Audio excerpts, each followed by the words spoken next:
Hello traders, welcome back again. आज बात करेंगे मार्केट में ट्रेंड को कैसे एनालिसिस करें। यूज करेंगे सीपीआर और आरएसआई दोनों इंडिकेटर को। सीपीआर क्या है? सीपीआर है सेंट्रल पाइवट रेंज। सीपीआर से कैसे ट्रेड लेते हैं ये हमने एक प्रीवियस जो प्लेलिस्ट थी उसमें सीपीआर वाली प्लेलिस्ट में बात कर चुके हैं। अब सीपीआर और आरएसआई के कॉम्बिनेशन से नए ट्रेड पैटर्न को निकालना सीखेंगे और अच्छे स्विंग ट्रेड के लिए बात करेंगे। तो सबसे पहले अगर देखते हैं कि मार्केट में ट्रेंड को एनालिसिस कैसे करें, तो मार्केट में दो तरीके के ट्रेंड हो सकते हैं। एक है बुलिश ट्रेंड, एक है बियरिश ट्रेंड। और इन दोनों के बीच के फेज में जो फेज आता है उसको कहते हैं साइडवेज ट्रेंड। तो बुलिश ट्रेंड में क्या होता है कि जब मार्केट का जो पहला सीपीआर है उसका जो नेक्स्ट सीपीआर है वो ये जो पहले सीपीआर का जो पाइवट है उसके ऊपर नेक्स्ट सीपीआर बने, तो उसको हम कहते हैं बुलिश सीपीआर। मतलब कि पहले सीपीआर के ऊपर की तरफ अगर सीपीआर बन रहा है मतलब मार्केट का ट्रेंड बुलिश ट्रेंड है। और अगर पहले सीपीआर के अगर नीचे की तरफ बन रहा है तो वो हो जाएगा बियरिश। तो ये देखिए जो बियरिश ट्रेंड है वो है, ये देखिए जो पहले सीपीआर का जो लोअर पाइवट है उसके नीचे की तरफ अगर सीपीआर बने तो वो कैसा हो जाएगा? Bearish CPR.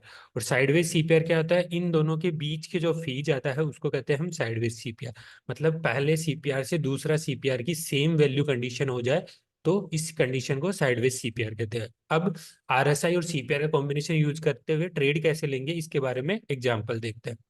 और देखते हैं बैंक निफ्टी की चार्ट को। तो बैंक निफ्टी के अगर चार्ट को देखें अपन, तो सबसे पहले ये जो साइडवेज ट्रेंड था यहाँ देखिए, यहाँ से एक दो तीन, ये तीन वीकली सीपीआर है और अपन यूज करें 2 आवर्स कैंडल। तो वीकली सीपीआर में देखें तो 3 वीक तक बैंक निफ्टी ये 13 नवंबर से लेके 1 दिसंबर तक बैंक निफ्टी रेंज बाउंड था। ठीक है, सीपीआर कैसा था? Range bound. तो सीपीआर रेंज बाउंड का ब्रेकआउट कब मिलता है? जब सीपीआर की पहली जो कैंडल है वो उसी के फर्स्ट रेजिस्टेंस को ब्रेक करके कैंडल क्लोज हो जाए। और आरएसआई भी कैसा हो? आरएसआई भी 50 के ऊपर हो तब ट्रेंड का कंफर्मेशन हो जाता है। तो ये साइडवेज ट्रेंड था, उसी के ऊपर ये जो ग्रीन कैंडल है इसी के साथ अपन को पहला ट्रेड में एंट्री मिली। तो एसएल कहाँ रखेंगे? एसएल अगर सीपीआर और जो पहला रेजिस्टेंस है, ये जो रेड वाली लाइन है ये है R1 और ये जो ग्रीन वाली लाइन है वो है S1। तो R1 के नीचे रख सकते हैं अगर गैप कम हो तो, और अगर गैप ज्यादा हो जैसे सीपीआर और पहले रेजिस्टेंस में गैप ज्यादा है तो सीपीआर के नीचे एसएल रख सकते हैं। इसमें अपन को ट्रेड में एंट्री मिली। तो एंट्री मिली तो अपन एसएल कहाँ तक ट्रेड करेंगे? जब तक ट्रेंड का फॉलो हो। तो यहाँ से अपन देखें तो अगले जो नेक्स्ट है वीक का जो सीपीआर है उसमें भी देखिए अब ट्रेंड फॉलो हो रहा है, यहाँ भी ट्रेंड फॉलो है।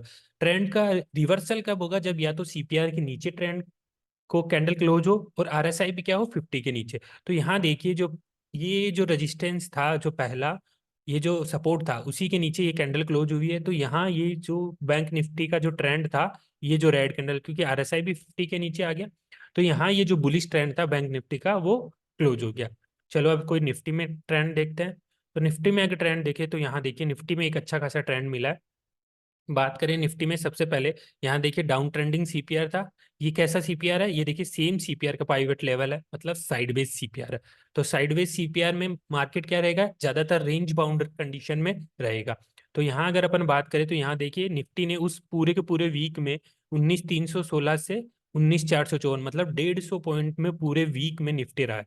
तो अब इस ट्रेंड का रिवर्सल कब हुआ? ये देखिए जो नेक्स्ट वीक का सीपीआर है ये बुलिश सीपीआर बना, मतलब इस ये जो ट्रेंड था साइडवेज ट्रेंड, इसमें अपन को एक ब्रेकआउट मिला है। अपन ट्रेड कब लेंगे? जब या तो सीपीआर के ऊपर कैंडल क्लोज हो या जो पहला रेजिस्टेंस था S1 R1 उसी के ऊपर मार्केट ने क्या किया? क्लोजिंग दी है। तो ये जो जो ब्लू ग्रीन कैंडल है इसी के साथ अपनी एंट्री क्या हो जाती है? कंफर्मेशन हो जाता है। तो इस ग्रीन कैंडल में रखेंगे एसएल, वही सीपीआर के नीचे अगर एसएल हो, या फिर रख सकते हैं पहला जो सपोर्ट है आर, जो ये रेड लाइन है ये पहला सपोर्ट है S1, तो इसी के नीचे एसएल रख सकते हैं। ट्रेंड को कब तक ट्रेंड करेंगे? जब तक सीपीआर के नीचे या फिर जो पहला सपोर्ट है उसके नीचे कैंडल और आरएसआई दोनों क्लोज ना करे तब तक हम वेट करेंगे।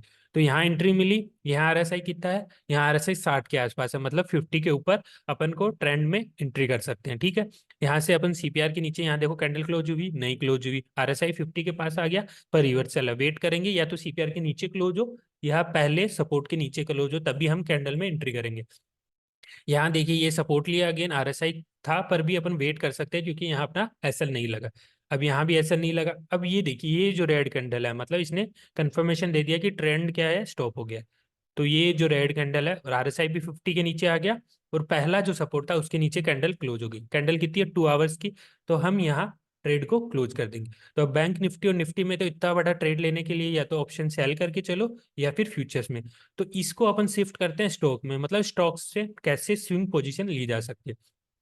तो कोई भी स्टॉक को देखते हुए एक एनालिसिस करते हैं। तो सबसे पहले बात करते हैं, चलो एसबीआई की सबसे पहले बात करते हैं। तो एसबीआई को अगर देखें तो यहाँ क्या है, ये देखिए चाहे 3-4 वीक से ये साइडवेज था, और ये देखिए यहाँ एक लोअर सीपीआर बन चुका है, मतलब कि आरएसबीआई में अब जो ट्रेंड था वो रिवर्सल हो रहा है साइडवेज से ब्रेकडाउन की तरफ।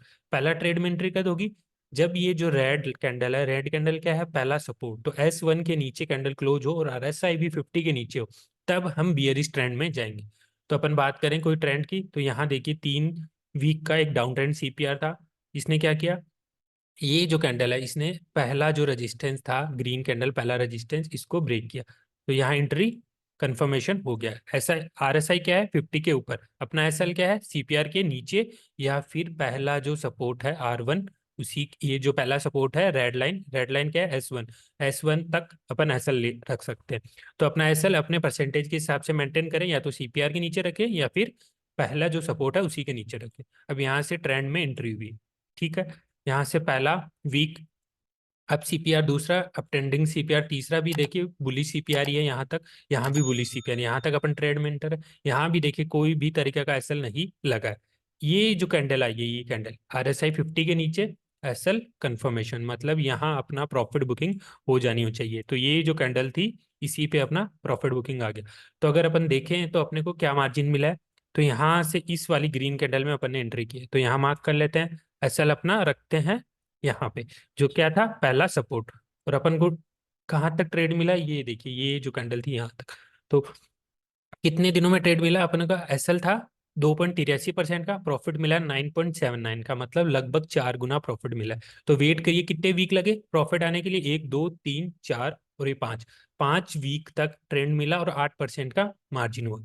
अब कोई दूसरा स्टॉक देखते हैं, चलिए बात करते हैं एशियन पेंट की। एशियन पेंट को देखिए तो यहाँ देखिए एक था अप ट्रेंड सीपीआर, ये यहाँ देखिए एक जो अपना अप ट्रेंड था उसका कंफर्मेशन हो गया कि यहाँ से क्या आ गया, बियरिश ट्रेंड आ गया। RSI भी 50 के नीचे, पहला जो सपोर्ट था S1 उसके नीचे 2 आवर्स की कैंडल क्या हुई, क्लोज हो गई।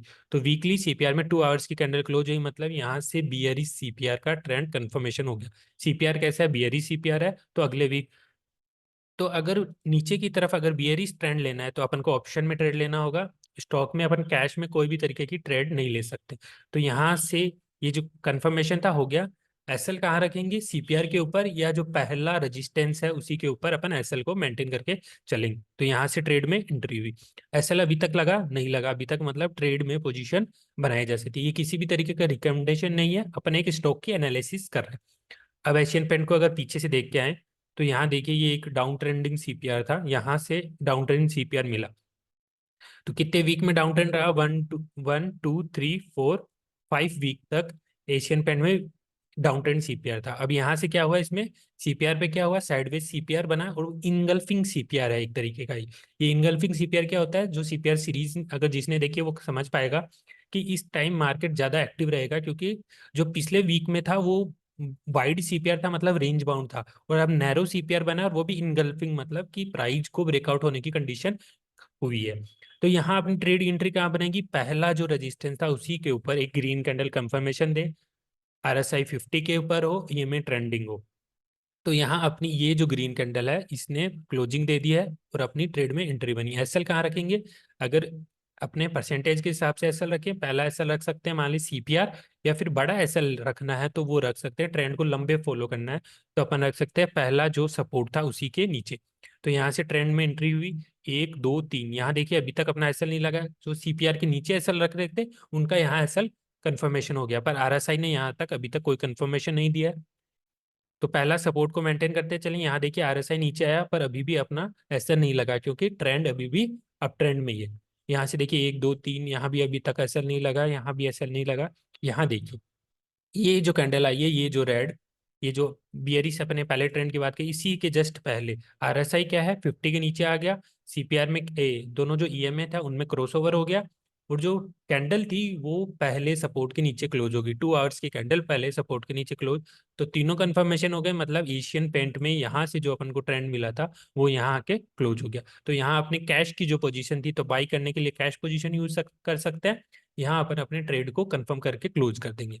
अब बात करते हैं, कोई एक और स्टॉक देख लेते हैं, लास्ट स्टॉक होगा। चलिए भारतीय एयरटेल को देखते हैं। भारतीय एयरटेल में पुराने अगर बात करें तो यहाँ से देखिए 1 2 3 ये सब साइडवेज सीपीआर। तो यहाँ ये देखिए बियरिश सीपीआर था 1 2, और यहाँ से ट्रेंड में एंट्री मिली नहीं मिली, क्योंकि पहला जो रजिस्टेंस था उस पर ब्रेकआउट नहीं मिला। यहाँ ये जो ग्रीन कैंडल है इसने क्या किया है, पहले रजिस्टेंस को ब्रेक किया है, तो यहाँ से ट्रेड में एंट्री मिल सकती है। और एसएल मेंटेन रहेगा सीपीआर के नीचे। अगर एसएल आ जाए तो वेट ना करे, तुरंत एसएल ले आरएसआई 50 के नीचे, और सीपीआर या पहला जो सपोर्ट जो रेंट कैंडल सपोर्ट है, ये जो पहला जो एस वन है उसके नीचे क्लोज हो जाए तो वेट ना करे, तुरंत का तुरंत एसएल ले ले। एसएल 2 3% का होगा, हो सकता है कि छह छह अच्छे ट्रेड मिले और 4 बार एसएल लगे, तो एसएल लेना भी जरूरी है कि कैपिटल सेफ रहे। तो यहाँ से ट्रेड में एंट्री करेंगे 1 2 3। यहाँ देखिए अभी तक ट्रेंड इंट्रे मेंटेन करके चल रहा है, यहाँ भी देखिए नहीं लगा, यहाँ भी नहीं लगा। अब ये जो कैंडल आई इसने अपना एसएल हिट कर दिया, एसएल को मेंटेन कर देंगे यही। ये जो कैंडल थी, आरएसआई क्या है 50 के नीचे, ईएमए कैसे हो गया डाउन ट्रेंडिंग, और यहाँ एसएल फिक्स हो गया। तो यहाँ से अपन को ट्रेड में एंट्री मिली, ये जो कैंडल थी तो 950 पे एंट्री मिली, और एसएल आ गया अपना। यहाँ देखिए पूरा का पूरा ये जो ट्रेंड था, अगर बुक करना चाहे तो कुछ बुक भी करके चल सकते हैं, वरना यहाँ अपने को ज्यादा प्रॉफिट नहीं हुआ। यहाँ ऐसा लगा है अपने को 970 का, मतलब 20 रुपए, मतलब केवल 2% ही मिल पाए। वीक भी काफी निकल गए। यहाँ देखिए अगेन एक अप ट्रेंड मिला है। पहला एंट्री, ये जो ग्रीन कैंडल थी 2 आवर्स की, वो क्लोज हुई है किसके ऊपर, पहले सपोर्ट के ऊपर क्लोज हुई है। तो यहाँ इस कैंडल को मेंटेन करेंगे। एसएल सीपीआर काफी वाइड है, तो सीपीआर के नीचे ही रखेंगे, 977 के आसपास एसएल मेंटेन रख सकते थे। और ये देखिए यहाँ ट्रेंड फॉलो, अभी तक ट्रेंड में कोई भी तरीके का एसएल नहीं है। अब आप ये मत समझिए कि ये कोई तरीके की रिकमेंडेशन है, यहाँ ट्रेड नहीं ले पाएंगे, क्योंकि एक बहुत ही पहले से ट्रेड आ गया और बहुत ही प्रॉफिट मार्जिन, रिस्क और रिवार्ड रेशियो बहुत अनफेवरेबल हो गया। तो यहाँ ट्रेड कोई भी ट्रेड नहीं है। ये एक रिकमेंडेशन नहीं थी। अगर वीडियो पसंद आए तो लाइक एंड सब्सक्राइब करिएगा। Thank you.